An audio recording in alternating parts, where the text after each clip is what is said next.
God message for you today. He himself has said, so we may boldly say Hebrews 13:5-6. My assurance is to be built upon God's assurance to me. God says, I will never leave you, so that then I may boldly say, the Lord is my helper. I will not fear, Hebrews 13:5-6.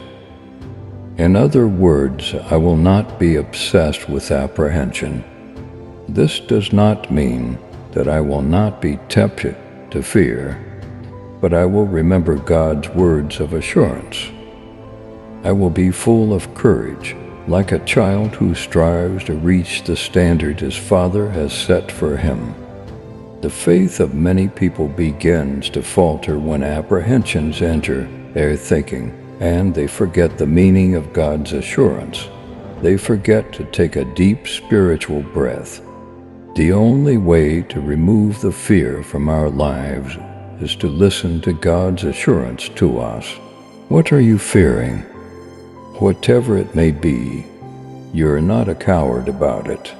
You are determined to face it, yet you still have a feeling of fear.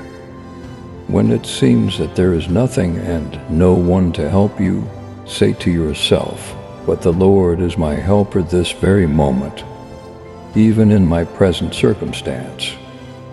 Are you learning to listen to God before you speak, or are you saying things and then trying to make God's word fit what you have said? Take hold of the Father's assurance, and then say with strong courage, I will not fear.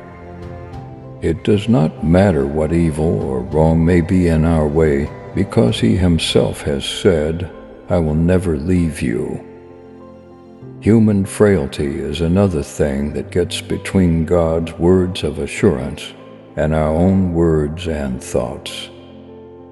When we realize how feeble we are in facing difficulties, the difficulties become like giants. We become like grasshoppers, and God seems to be non-existent.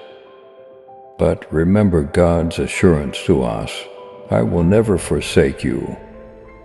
Have we learned to sing after hearing God's keynote? Are we continually filled with enough courage to say, the Lord is my helper, or are we yielding to fear? Dear child of God, please share this message with your loved one. God bless you.